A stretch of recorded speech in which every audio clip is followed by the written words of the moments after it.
NEET പരീക്ഷാ ക്രമക്കേടുമായി ബന്ധപ്പെട്ട് എസ്എഫ്ഐയുടെ പ്രതിഷേധം എറണാകുളത്തു നിന്നുള്ള പ്രതിഷേധമാണ്. BSNL ഓഫീസിലേക്കാണ് എസ്എഫ്ഐയുടെ പ്രതിഷേധം. ജലപീരങ്കി പ്രയോഗം ഇവിടെയും നടക്കുകയാണ്. പ്രവർത്തകർ ബാരിക്കേഡ് മറിച്ചിടാൻ ശ്രമിക്കുകയാണ്.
നിതിൻ സേവ്യർ വിവരങ്ങളുമായി. നിതിൻ, ഇപ്പോൾ സംസ്ഥാന വ്യാപക പ്രതിഷേധമാണ്. ഇപ്പോൾ എറണാകുളത്ത് BSNL ഓഫീസിന് മുന്നിലേക്കല്ലേ പ്രതിഷേധം? അവിടെ ഒരു സംഘർഷാവസ്ഥ എന്ന് പറയാനാകുമോ? ബാരിക്കേഡ് മറിച്ചിടാൻ പ്രവർത്തകർ ശ്രമിക്കുന്നു.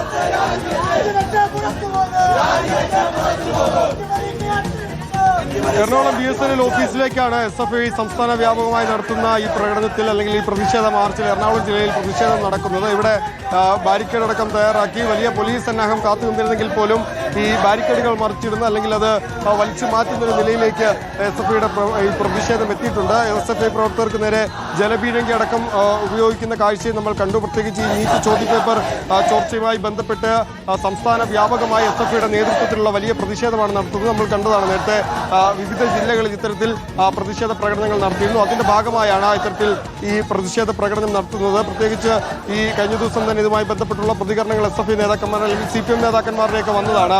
പ്രത്യേകിച്ച് 23 ലക്ഷം വിദ്യാർത്ഥികൾ എഴുതിയ ഒരു പരീക്ഷയാണ്. ഇതിലപ്പോൾ വലിയ ആശങ്ക വിദ്യാർത്ഥികൾക്കുണ്ട്. വീണ്ടും പരീക്ഷ എഴുതേണ്ടി വരുന്നതിന്റെ ഒരു ആശങ്കയുണ്ട്. വീണ്ടും പരീക്ഷ എഴുതിയാൽ തന്നെ വീണ്ടും അതിലേതെങ്കിലും കുറ്റമറ്റ രീതിയിൽ നടത്താനാകുമോ എന്ന ആശങ്കയുണ്ട്. ഈ നീറ്റ് പരീക്ഷ ആരംഭിച്ച കാലഘട്ടം മുതൽ തന്നെ പലതവണ ഇതുമായി ബന്ധപ്പെട്ട് ഈ പരീക്ഷയുമായി ബന്ധപ്പെട്ട് നിരവധി ക്രമക്കേടുകൾ ഉയർന്നിട്ടുണ്ട്. ആദ്യമായല്ല NTA ഈ വിഷയത്തിൽ പ്രതിക്കൂട്ടിലാകുന്നത്. അതുകൊണ്ട് തന്നെ ഈ ഫോൺ ഉപയോഗിക്കാതെ സോഷ്യൽ മീഡിയയിൽ നിന്നൊക്കെ വിട്ടുനിന്ന് കഠിനമായി പഠിച്ച് പരീക്ഷ എഴുതിയ ശേഷം ഒന്ന് റിലാക്സ് ആയ കുട്ടികൾക്ക് വീണ്ടും പരീക്ഷയിലേക്ക് പോകുന്നത് അവരെ സംബന്ധിച്ച് വലിയ ബുദ്ധിമുട്ടുണ്ടാക്കുന്ന കാര്യമാണ്. ഒപ്പം തന്നെ എഴുതിയ പരീക്ഷയൊക്കെ വളരെ എളുപ്പമായിരുന്നു എന്നാണ് കുട്ടികൾ പറയുന്നത്. അപ്പോൾ വീണ്ടും എഴുതേണ്ടി വരുമ്പോൾ അതെങ്ങനെയായിരിക്കും ആ പരീക്ഷ എന്ന ആശങ്ക വിദ്യാർത്ഥികൾക്കുണ്ട്, അവരുടെ രക്ഷിതാക്കൾക്കുണ്ട്.